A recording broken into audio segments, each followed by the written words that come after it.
ओम नमः शिवाय। नमस्कार दोस्तों, अविश्वसनीय एवं सटीक भविष्यवाणी की इस श्रृंखला में मैं पूनम पांडे आप सभी का स्वागत करती हूँ।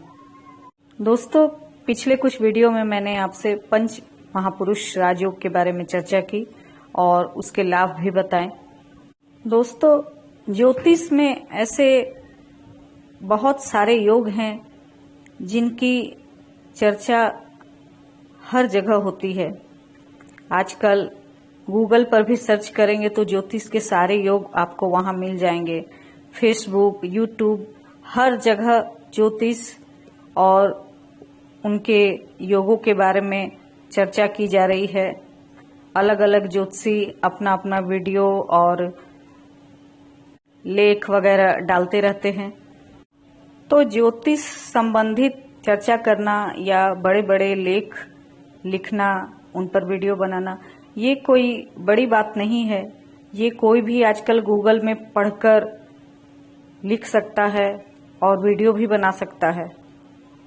लेकिन जिस तरह डॉक्टर के पास मरीज अपने इलाज के लिए जाता है, उसी प्रकार एक ज्योतिषी के पास कोई अपनी समस्या लेकर आता है तो उसे ये उम्मीद होती है कि ज्योतिषी उनका मार्गदर्शन करेंगे और भविष्य के बारे में सही सही जानकारी देंगे।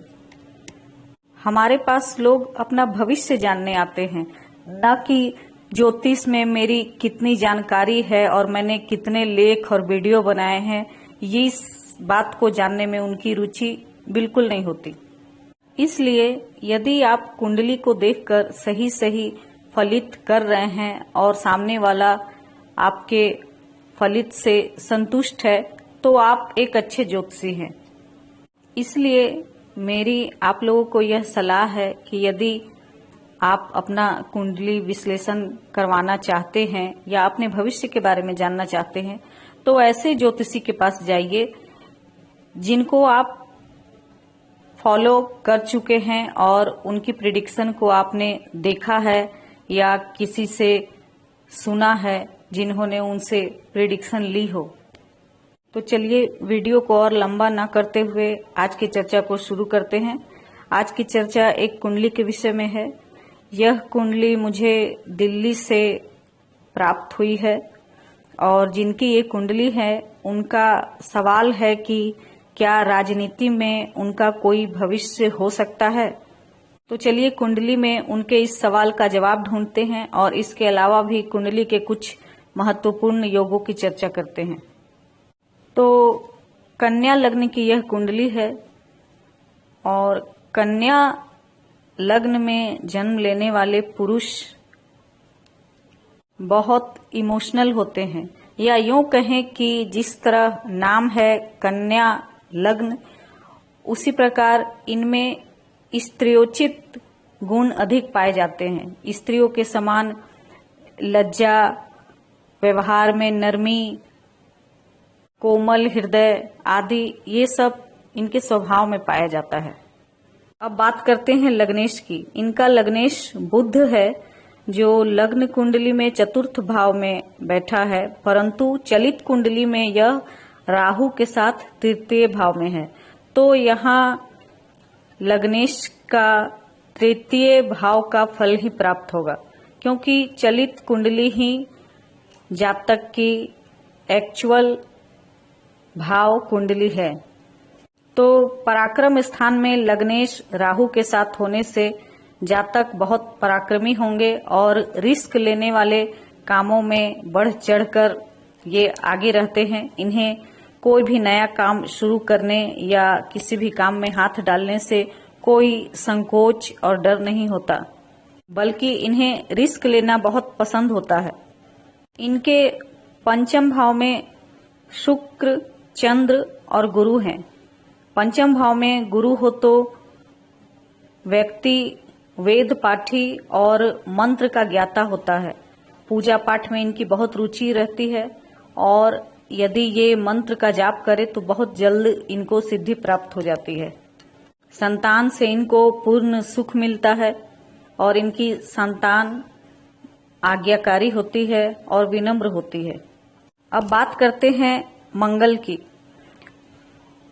लग्न कुंडली में इनके अष्टम भाव में मंगल मेष राशि का होकर विराजमान है, मतलब कि मंगल स्वराशि के हैं, परंतु चलित कुंडली में मंगल द्वितीय भाव में आ गए हैं, माफ कीजिएगा सप्तम भाव में आ गए हैं। तो यहाँ मंगल स्वग्रही होकर सप्तम भाव में माना जाएगा, जिससे रोचक राजयोग बन रहा है।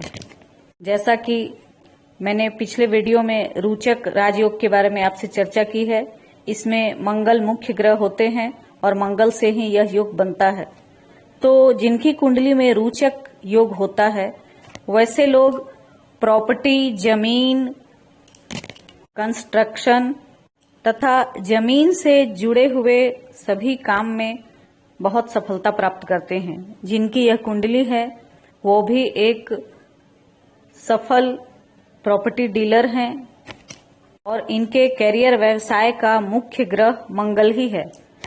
तो यहाँ आपने देखा कि मंगल चलित कुंडली का फल दे रहा है और उसी से इनको यह राजयोग मिला हुआ है।